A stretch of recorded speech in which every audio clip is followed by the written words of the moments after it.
Hello, आप सभी का स्वागत है हमारे चैनल लिटोपिया पे। और सीधे-सीधे कंटेंट पे चलते हैं जो कि ज़्यादा इम्पोर्टेंट है, क्योंकि इससे ज़्यादा इंट्रो याद नहीं है मुझको। बिकॉज़ मैं 6-7 महीने या शायद 8 महीने बाद वीडियो बना रहा हूँ। सो सॉरी हाँ। कंटेंट इम्पोर्टेंट है और उस पे फ़ोकस करते हैं। देखिए, आज हम पढ़ने वाले हैं नैरेशन। नैरेशन होता क्या है? तो जब हम किसी से स्टार्टिंग में ही पूछते हैं ना, जैसे कि हम किसी से पूछे कि नैरेशन क्या होता है, इसका आप डेफिनेशन वगैरह बता सकते हैं क्या? तो प्रॉब्लम यहीं से शुरू हो जाती है कि हमें यही नहीं पता होता कि नैरेशन है क्या भाई साहब। तो देखिए, नैरेशन क्या होता है, उसको समझने के लिए मैं आपके सामने एक सेंटेंस लिखता हूँ। Like this sentence is Ram killed Ravan, right. छोटा सा सेंटेंस है। आप इसमें देखिए कि इस सेंटेंस के अंदर में ये जो राम है दिस इज सब्जेक्ट है ना, फिर ये जो रावण है ये ऑब्जेक्ट है, और ये किल्ड जो है ये वर्ब है। ये तीन चीजें एक सेंटेंस में जनरली होती हैं, सब्जेक्ट वर्ब और ऑब्जेक्ट। जनरली कहने का मतलब कि जरूरी नहीं कि हमेशा हो, जैसे कि ऑब्जेक्ट हमेशा नहीं होता है, पर जनरली सब्जेक्ट वर्ब और ऑब्जेक्ट ये तीन चीजें एक सेंटेंस के अंदर होती हैं। अब इसमें देखिए क्या है, मैं आपको ये बताना चाहता हूँ कि अगर मेरा फोकस सब्जेक्ट पे है ना, तो इसका मतलब है टेंस पढ़ रहा हूँ, यानी कि टेंस के अंदर मेरा फोकस होता है सब्जेक्ट पे, जैसे कि राम पे फोकस होगा। अगर मेरा फोकस ऑब्जेक्ट पे है तो इसका मतलब कि मैं वॉइस पढ़ रहा हूँ, वॉइस के अंदर हमारा फोकस ऑब्जेक्ट पे होता है। लेकिन अगर मेरा फोकस ना राम पे ना रावण पे, बल्कि मेरा फोकस किल्ड पे हो, विच इज द वर्ब और द एक्शन, या जो भी काम हो रहा है, जैसे यहाँ पे रावण को मारने का काम हो रहा था, तो हमारा जो किल्ड है, ये जो मारने वाला जो वर्ड है, इस पे हमारा फोकस होगा। तो दैट मीन्स हम नैरेशन पढ़ रहे हैं। तो जहाँ हमारा फोकस वर्ब पे हो जाए वो नैरेशन होता है। तो अब आप समझ गए होंगे कि नैरेशन क्या है। नैरेशन ग्रामर का वो ब्रांच है जहाँ हमारा फोकस कहाँ होता है, वर्ड या एक्शन पे होता है। वर्क या एक्शन पे, या वर्ब बोल लो सीधे सीधे, उस पे होता है हमारा। ये है नैरेशन, राइट। सिंपल। तो ये आपका कॉन्सेप्ट नंबर 1 है कि नैरेशन जो है वो ग्रामर का वो ब्रांच होता है जहाँ हमारा जो फोकस है, वो किस पे होता है। ये कट कैसे गया, जहाँ हमारा फोकस जो है वो किस पे होता है, वर्ड के एक्शन पे होता है। सिंपल। आगे बढ़ते हैं। आपने कॉन्सेप्ट नंबर 1 जरूर समझ लिया, इसको मैं लिख देता हूँ कॉन्सेप्ट नंबर 1। अब हम आगे बढ़ते हैं कॉन्सेप्ट नंबर 2 पे, कि ये फोकस हम कैसे लाते हैं। जैसे कि अगर मेरा फोकस सब्जेक्ट पे होगा या मेरा फोकस ऑब्जेक्ट पे होगा, तो फोकस को अगर मुझे शिफ्ट करना है, एक जगह से दूसरे जगह ले जाना है, जैसे कि सब्जेक्ट से मेरा फोकस वर्ब पे ले जाना है या सब्जेक्ट से ऑब्जेक्ट पे ले जाना है, तो कुछ तो हमें बदलना होगा। तो वो बदलते हैं हम अपने बात करने का या किसी चीज़ को लिखने का, बोलने का तरीका। तो यहाँ पे उस तरीके के लिए हमें सीखना पड़ेगा कि नैरेशन के टाइप्स कितने होते हैं, ठीक। तो नैरेशन के 2 टाइप्स होते हैं। वैसे तो नैरेशन को स्पीच भी बोलते हैं। तो नैरेशन के 2 टाइप्स होते हैं, एक होता है डायरेक्ट स्पीच और एक होती है इनडायरेक्ट स्पीच। अभी आप ये दोनों बहुत जल्दी समझेंगे, तो इसलिए घबराना नहीं है, बस इस वीडियो को देखते रहिए। डायरेक्ट स्पीच सीधी बात समझिए, मैं आपको समझाता हूँ, इस पे ज़्यादा दिमाग नहीं लगाना है। जैसे मान लीजिए कि ए कोई इंसान है और इसको बी को कोई बात बोलनी है, तो इसने ए ने बी को बोला और बी ने डायरेक्ट सुन लिया। तो यहाँ पे देखिए बीच में कोई नहीं है, ए ने जो बोला वो बी को सुनाना चाहता था, बी ने सुन भी लिया, तो ये डायरेक्ट स्पीच है। लेकिन अगर मान लीजिए ए बी को कोई बात बोलना चाहता था, पर बीच में कोई सी आ गया, तो अब देखिए क्या है, बात तो ऐसे पहुंचनी चाहिए थी ना कि ए बी को बोलना चाहिए था, तो बात ऐसी जानी चाहिए थी, पर बात तो ऐसे गई नहीं, डायरेक्ट तो हुई नहीं। हुआ क्या कि पहले सी ने सुन लिया और सी ने अपने खुद के वर्ड्स में एक ही बात को, पर खुद के वर्ड्स में बी को सुना दिया। तो यहाँ पे क्या हुआ, बात यहाँ पे इनडायरेक्टली पहुंची, मतलब ए से डायरेक्ट बी तक नहीं पहुंची, ए से पहले सी तक पहुंची फिर बी तक पहुंची, तो इनडायरेक्ट स्पीच है। बात यहाँ पे डायरेक्टली नहीं पहुंची, तो नाम से ही पता चल रहा है इनडायरेक्ट स्पीच, है ना, नाम से ही पता चल रहा है इनडायरेक्ट स्पीच। और ऊपर में देखिए डायरेक्ट बात पहुंच गई, तो डायरेक्ट स्पीच। तो इतना क्लियर है, कॉन्सेप्ट नंबर 2 खत्म, है ना। आगे बढ़ते हैं कॉन्सेप्ट नंबर 3, ठीक है। यहाँ पे हमें क्या समझना है कि आमतौर पे क्वेश्चन का पैटर्न कैसा होता है। तो आप नरेशन का कोई क्वेश्चन देखेंगे तो उसके अंदर एक सब्जेक्ट आपको दिखेगा, ठीक है, फिर आपको दिखेगा एक आर वी, अभी मैं बताता हूँ ये क्या होता है, बहुत इंपॉर्टेंट है। फिर एक यहाँ पे डॉट डॉट डॉट होगा, यानी कि यहाँ पे एक्चुअली तो कुछ नहीं होगा जनरली, लेकिन अगर कुछ हुआ, मतलब कि अगर इस खाली जगह पे कुछ आने वाला होगा, तो हमेशा टू के साथ, याद रखिएगा टू के साथ, बिना टू के नहीं, टू के साथ कोई ऑब्जेक्ट आएगा, नहीं तो कुछ नहीं आएगा, ठीक है।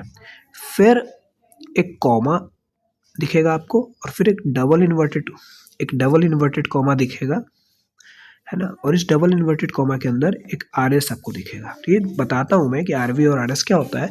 और ये जो कॉन्सेप्ट नंबर 3 है, इसके अंदर हम आर वी और आर एस को सीखने के लिए ही ये कॉन्सेप्ट पढ़ रहे हैं, क्योंकि बहुत इंपॉर्टेंट है।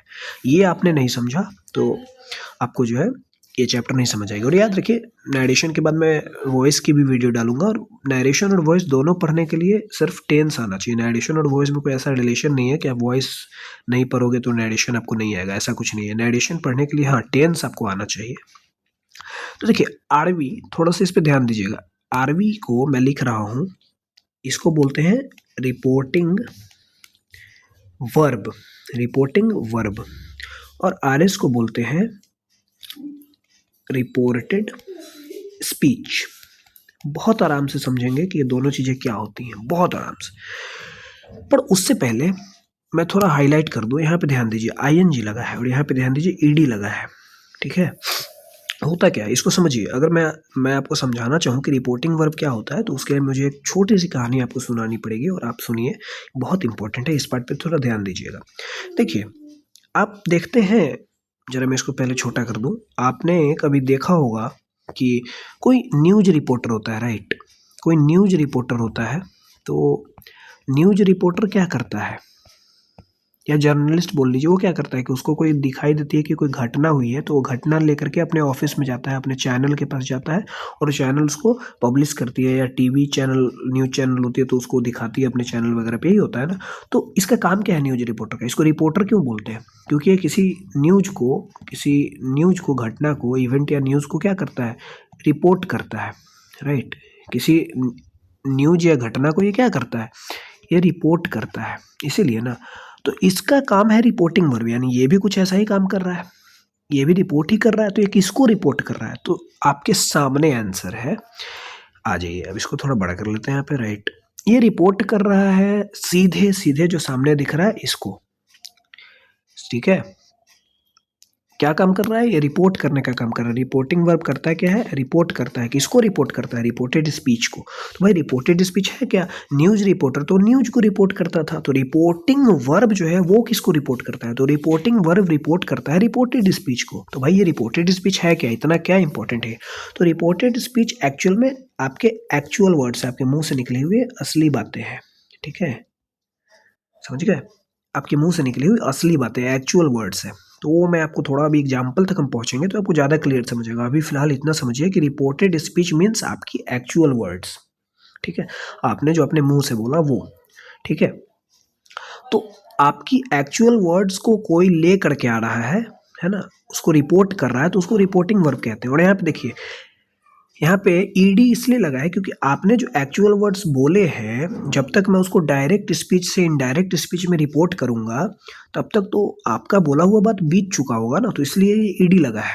तो ये पास्ट दिखाता है कि आपके भाई एक्चुअल वर्ड्स बीत चुके हैं। जैसे यहाँ पे है कि जब तक रिपोर्टर पहुंचता है न्यूज लेने, तब तक तो ये घटना जो होती है, इवेंट जो न्यूज होती है, वो तो हो चुकी होती है ना, तो इसलिए ये क्या बन जाती है ना, पास्ट हो जाती है। तो आपके एक्चुअल वर्ड्स तो पास्ट हो गए ना, आप तो बोल के निकल गए।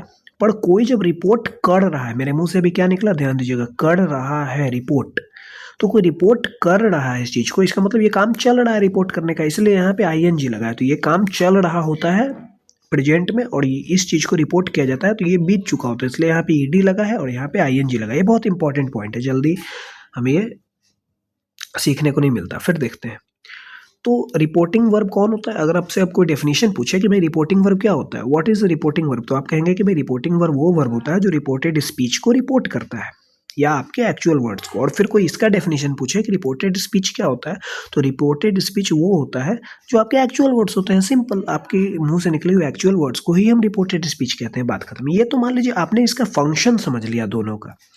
पर आप बार बार जब क्वेश्चन बनाने जाएंगे, तो आप बार बार याद थोड़ी करेंगे डेफिनेशन। आपको कुछ शॉर्टकट चाहिए तो सीधा सीधा समझिए। रिपोर्टेड स्पीच में होता क्या है, जैसे इस जगह पे होगा क्या, तो इस जगह पे कुछ नहीं होगा। आमतौर पे कोई ना कोई सब्जेक्ट, आमतौर पे जो है ना कोई ना कोई सेंटेंस होगा यहाँ पे, और कुछ नहीं हो सकता। यहाँ पे सेंटेंस होगा, और सेंटेंस कौन सा हो सकता है, तो बचपन से जो हमने पढ़ी है 4 प्रकार की सेंटेंसेस हमने पढ़ी है ना, असर्टिव या डिक्लेरेटिव जिसको बोलते हैं, फिर इंट्रोगेटिव, है ना, उसके बाद फिर एक्सक्लेमेटरी, है ना। तो इस तरीके के जो सेंटेंसेस हमने 4 प्रकार की पढ़ी है ना, तो वो सेंटेंसेस जो होते हैं, ऑप्टेटिव वगैरह हो गया, तो सेंटेंसेस ही इसके अंदर आती है, ठीक है, और कुछ नहीं आता इसके अंदर सेंटेंसेस को छोड़ करके। तो मान लीजिए हम तुक्का लगाने की हमें आदत होती है, तो यहाँ पे एक वर्ब दिख रहा है, तो अगर मैं किसी से पूछूंगा कि भाई रिपोर्टिंग वर्ब कौन है, तो हम तुक्का में बोल देंगे कि भाई रिपोर्टेड स्पीच के अंदर जो वर्ब होगा वही तो रिपोर्टिंग वर्ब होगा, तो हो जाएगा गलत। जबकि रिपोर्टिंग वर्ब है कौन, रिपोर्टिंग वर्ब तो यहाँ वाला है, तो इसलिए हमें आपको कुछ और भी समझाना होगा। तो ये समझ लीजिए लास्ट पार्ट कि रिपोर्टेड स्पीच कौन होता है। रिपोर्टेड स्पीच जो होता है वो होता है जो inside the double inverted comma, मतलब कि डबल इन्वर्टेड कॉमा के अंदर जो भी आपको दिख रहा है वो आपका रिपोर्टेड स्पीच होता है। ध्यान से देखिए इस पार्ट को, डबल इन्वर्टेड कॉमा के अंदर है ना ये वाला, तो डबल इन्वर्टेड कॉमा के अंदर जो भी कचरा है वो रिपोर्टेड स्पीच है।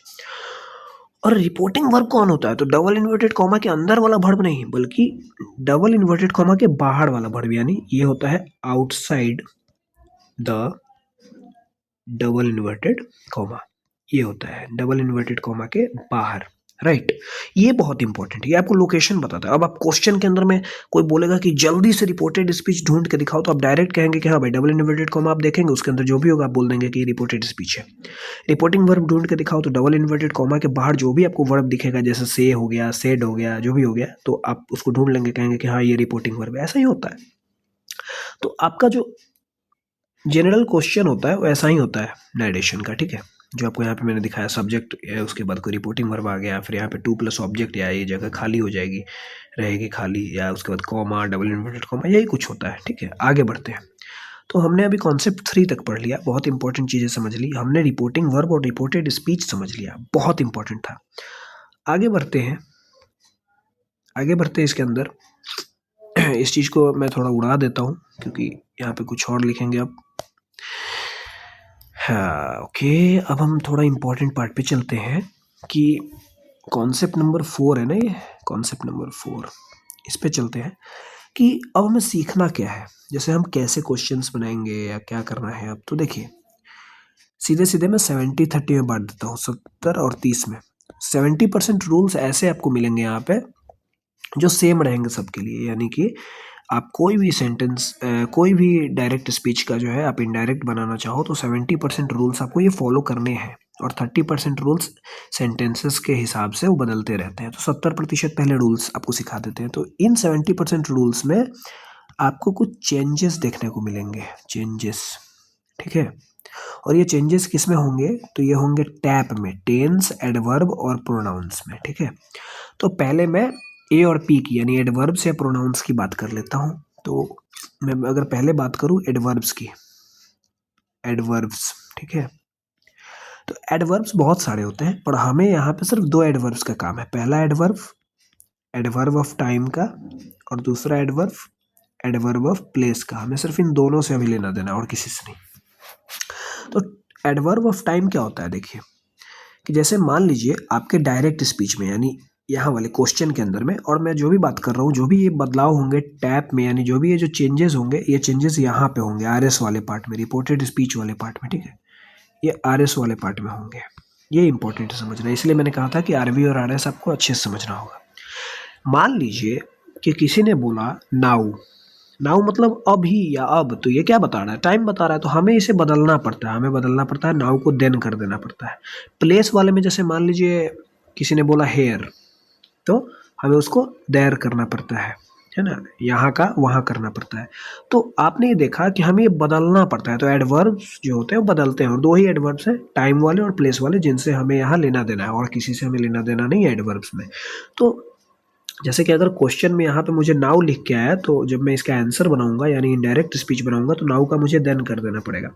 क्वेश्चन में अगर हेयर लिख के आया है तो मुझे आंसर में देयर कर देना पड़ेगा, ऐसे इसे बदलना पड़ता है। तो ऐसे बहुत सारे एडवर्ब्स हैं, जैसे कि है ना, टू नाइट का दैट नाइट हो जाता है ना, यस्टरडे का द डे बिफोर हो जाता है, टुमारो का द डे आफ्टर हो जाता है, ये सारी चीज़ें हैं। तो ऐसी बहुत सारी हैं, ठीक है।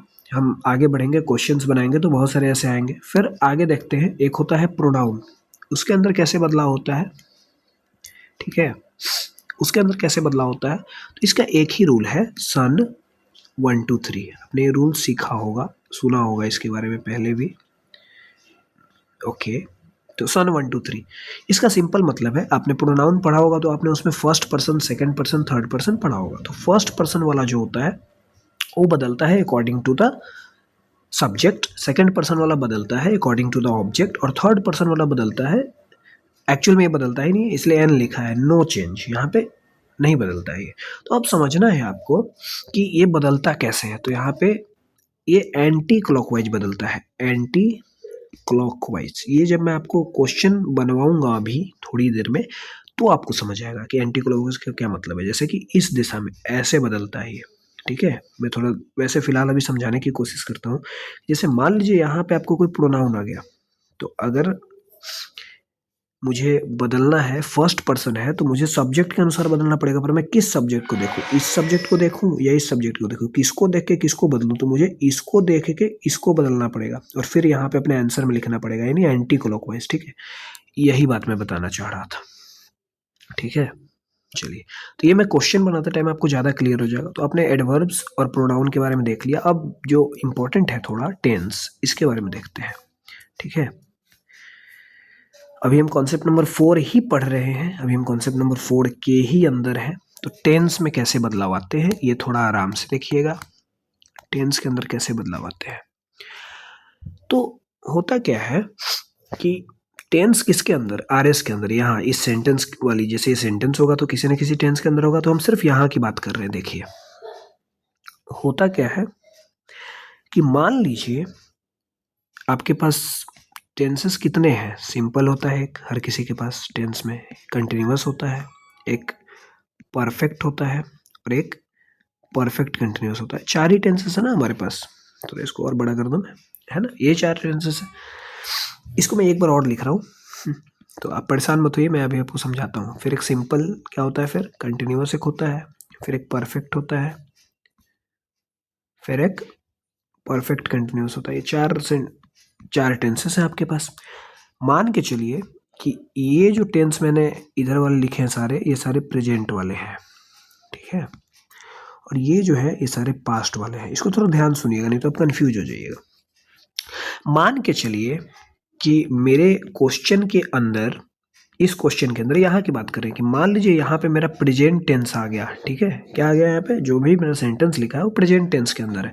तो मैं क्या करूँगा अपने आंसर में, डायरेक्ट में, अगर प्रेजेंट के अंदर है तो इनडायरेक्ट में मैं क्या करूँगा, तो मैं करूँगा कि मैं उसको पास्ट टेंस में कर दूंगा उसको अपने आंसर में। फिर कंटिन्यूअस में रहा तो मैं उसको पास्ट कंटिन्यूअस में ले जाऊंगा, प्रेजेंट परफेक्ट में रहा तो मैं उसको पास्ट परफेक्ट में ले जाऊंगा, प्रेजेंट परफेक्ट कंटिन्यूअस में रहा तो उसको मैं पास्ट परफेक्ट कंटिन्यूअस में ले जाऊंगा। यानी आप देखो यहाँ पे कुछ है याद करने लायक, कुछ यहाँ पे हार्ड है, कुछ नहीं है। हम सिंपल सिंपल यहाँ पे देख रहे हैं कि हमने क्या किया है। अगर मेरे क्वेश्चन में सिंपल प्रेजेंट में आ रहा है टेंस, तो मैं उसको बदल करके सिंपल पास्ट में कर दे रहा हूँ। प्रेजेंट कंटिन्यूअस में आ रहा है तो पास्ट कंटिन्यूअस में कर दे रहा हूँ। प्रेजेंट परफेक्ट में आ रहा है तो पास्ट परफेक्ट में कर दे रहा हूँ। प्रेजेंट परफेक्ट कंटिन्यूअस में आ रहा है तो पास्ट परफेक्ट कंटिन्यूअस में कर दे रहा हूँ।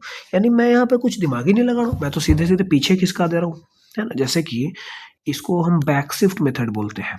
क्यों, क्योंकि यहाँ पे हम सीधे सीधे बस पीछे खिसक जा रहे हैं। अब ये लॉजिक क्या है यहाँ पे, तो इस लॉजिक के लिए आपको समझाता हूँ।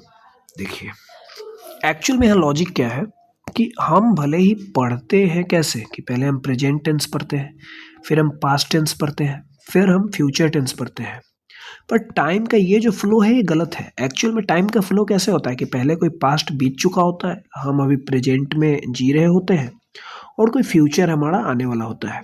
ये जो टाइम का फ्लो है सही है।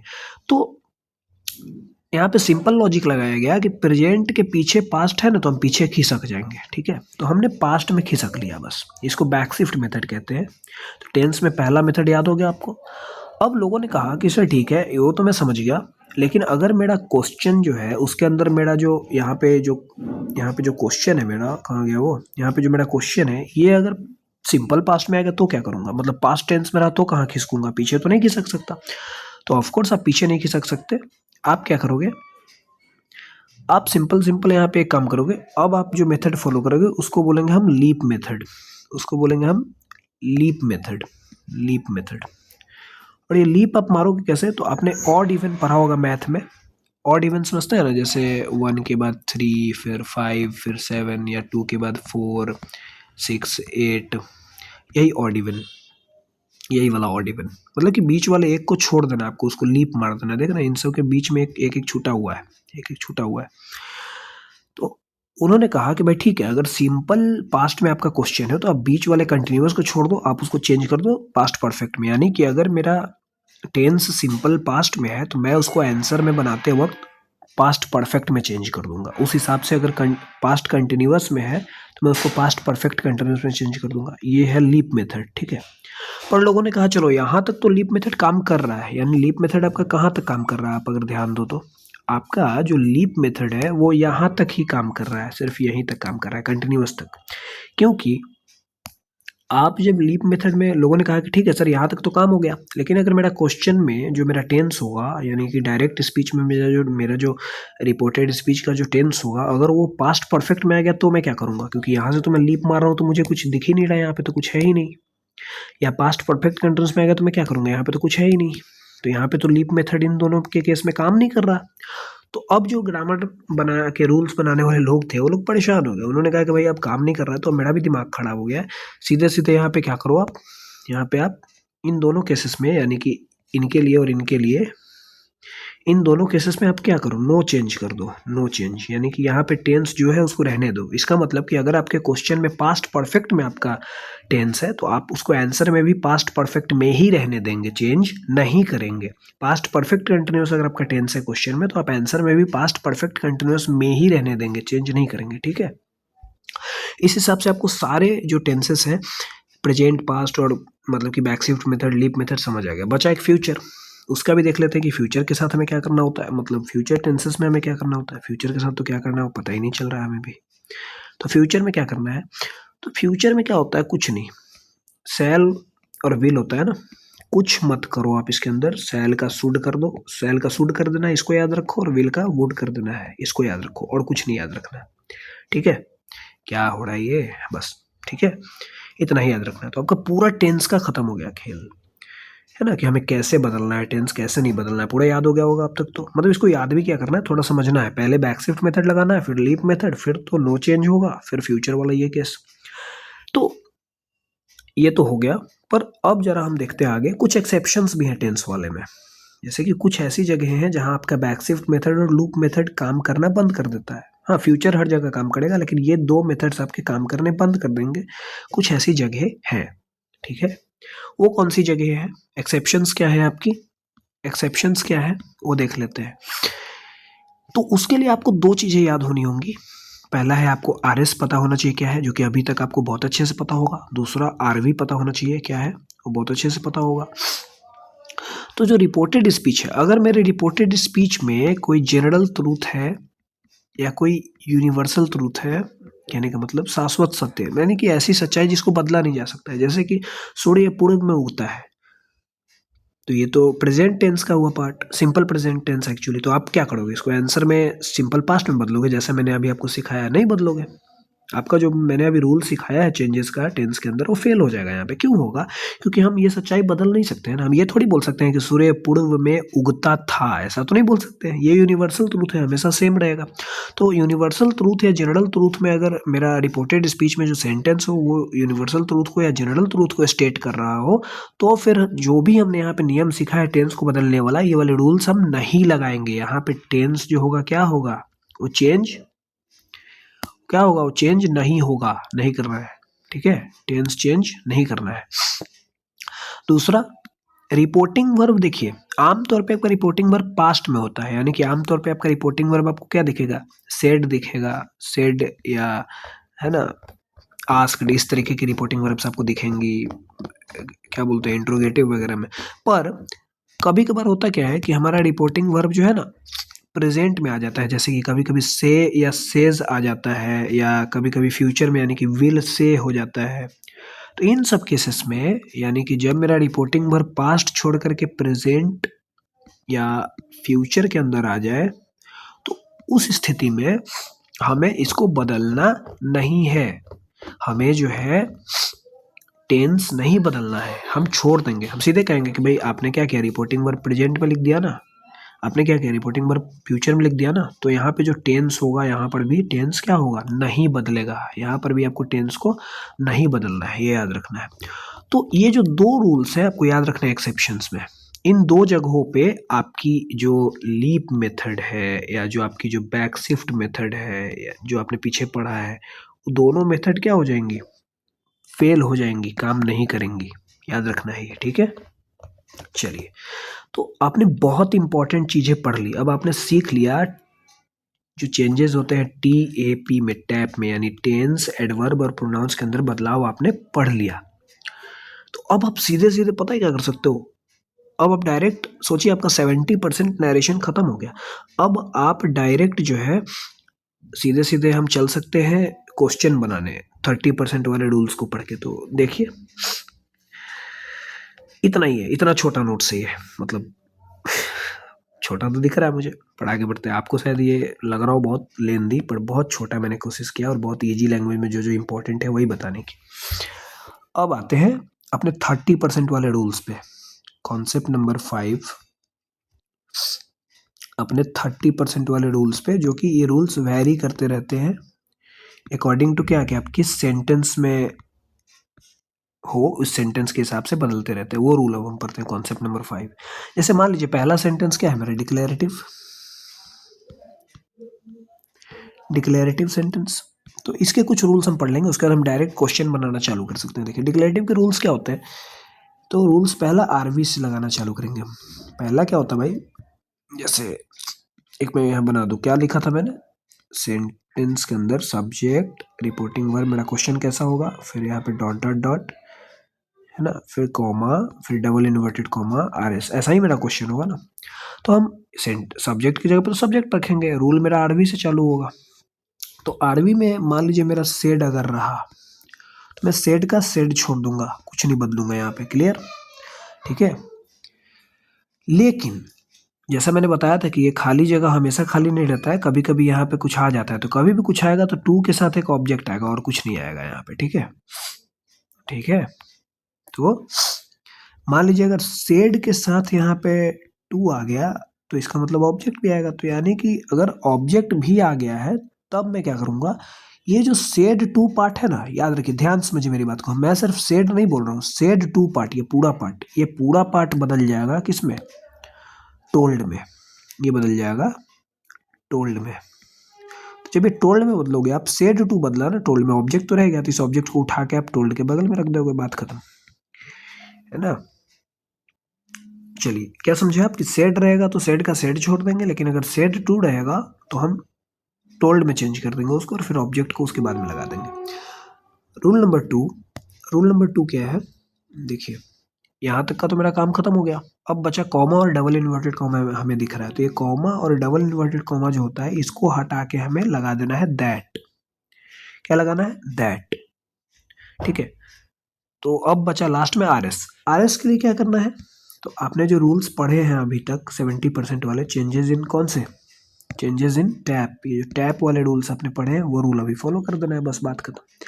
तो ये सिर्फ ये आप ये 3 रूल्स फॉलो करोगे, आपके डिक्लेरेटिव सेंटेंस के जो नैरेशन होंगे वो बनने चालू हो जाएंगे। जैसे कि एग्जांपल देखें क्या, छोटा सा एक छोटा सा एग्जांपल देखते हैं। जैसे मान लीजिए, अब आपको ज़्यादा क्लियर समझ आएगा जो भी मैंने बोला था, ठीक है। एक एग्जांपल देखते हैं। जैसे फॉर एग्जांपल एक क्वेश्चन हो कि he said to me, are you, नहीं ये तो मैं इंट्रोगेटिव लिख रहा हूँ, he said to me I am going to Patna, ठीक है, सिंपल। और इस पे मैंने क्या किया, डबल इन्वर्टेड कोमा लगा दिया। मेरा क्वेश्चन ऐसा ही है, मैं शुरू से ऐसे ही बता रहा हूँ कि क्वेश्चन कैसा ही फॉर्मेट होता है। अब देखिए मैं करूँगा क्या, इसका जब मैं ये वाला डायरेक्ट स्पीच है ना, ये वाला डायरेक्ट स्पीच है, इसका मैं इनडायरेक्ट स्पीच जब बनाऊंगा, यानी कि जब मैं आंसर बनाऊंगा तो मैं क्या लिखूंगा, ही का तो ही छोड़ दूंगा मैं, ही का तो मैं ही छोड़ दूंगा, मैं लिखूंगा ही। मुझे दिख रहा है सेड टू, मैंने अभी बताया कि अगर सेड टू होगा तो टोल्ड में चेंज हो जाएगा, तो मैं लिखूंगा टोल्ड, ठीक है। मी, मैंने क्या कहा था कि ऑब्जेक्ट अगर टू आएगा इसका मतलब उसके साथ ऑब्जेक्ट आएगा, तो ऑब्जेक्ट को बस टोल्ड के साथ बिठा देना, यानी बिठा दिया मैंने। यहाँ पे सामने देखिए रूल लिखा हुआ है, ही टोल्ड मी, कॉमा और डबल इन्वर्टेड कॉमा हटा के क्या लिखना है, दैट, अभी मैंने जस्ट बताया था, तो कॉमा और डबल इन्वर्टेड कॉमा हटा के मैंने दैट लिखा, तो ही टोल्ड मी दैट। अब आई आ गया, आई क्या है, प्रोनाउन है। मैंने क्या सिखाया था प्रोनाउन में, सन 1 2 3, यानी first person changes according to the subject, और मैंने सिखाया था एंटी क्लॉकवाइज। अब आपको सारा कुछ समझ आ रहा होगा, सारी कुछ चीज़ें कनेक्ट हो रही होंगी। देखिए एंटी क्लॉकवाइज यानी कि घड़ी ऐसे चलती है ना, घड़ी ऐसे चलती है, आपको एंटी क्लॉकवाइज चेंज करना था, यानी मैं इसको देख के इसको बदलूंगा। तो first person changes according to the subject, अब सब्जेक्ट है ही, तो ही का सब्जेक्टिव केस क्या होता है, ही होता है, तो हमें बदलना भी नहीं पड़ा, आसान हो गया पहले से। तो he told me that he. अब देखिए प्रोनाउन मैंने बदल दिया, मतलब कि ये प्रोनाउन वाला काम हो चुका है मेरा, बचा क्या, टेंस और एडवर्ब। तो एडवर्ब यहाँ दिख रहा है मुझे, नहीं दिख रहा, तो एडवर्ब बदलना नहीं पड़ेगा, ठीक है। तो एक सिंपल सा काम बच गया टेंस का बदलना, तो मैं टेंस बदलूंगा। तो एम दिख रहा है मुझे, एम यानी, इसलिए मैंने कहा कि टेंस आना चाहिए। एम यानी आप है प्रेजेंट कंटिन्यूस में, याद कीजिए back shift method, present continuous में होंगे तो कहाँ चेंज करेंगे, पास्ट कंटिन्यूस में। तो पास्ट कंटिन्यूस में क्या बदलेगा, वॉज वर लगेगा, तो यहाँ पे ही के साथ क्या लगेगा, वॉज लगेगा, तो वॉज लग गया। तो he told me that he was, उसके बाद मैं गोइंग टू पटना लिख दूंगा, गोइंग टू पटना, बन गया सेंटेंस। देखिए इतना इजी है। तो देख रहे हैं कितनी आसानी से सिर्फ इन 3 रूल्स से, और जो आपने इससे पहले पढ़ा उससे बनना चालू हो गया। तो इतना आसान होता है नरेशन। तो मैं इस इतने पे ये वीडियो ख़त्म करता हूँ, क्योंकि एक्चुअल में 31 मिनट्स का वीडियो हो गया है, पर मुझे लगता है कि बहुत प्रोडक्टिव और बहुत इंपॉर्टेंट वीडियो हो गया, आपको समझ में भी आया होगा। और एक्चुअल में मैं थोड़े से आई गेस डिप्रेशन में ही चल रहा था, तो मैंने 7-8 महीने तक बनाया नहीं वीडियो। आजकल चीज़ें थोड़ी बहुत अच्छी चल रही है, तो अगर आप इसके नीचे कमेंट करेंगे, आप मुझे बताएंगे कि वीडियो आपको कैसा लगा, आपको कैसा समझ आया, नहीं आया, तो मैं अपने अंदर सुधार लाऊंगा। या आप कुछ बताएंगे मुझे समझ आया वगैरह आया, तो थोड़ा मुझे अच्छा लगेगा, that's it. Thank you for watching this video, है ना।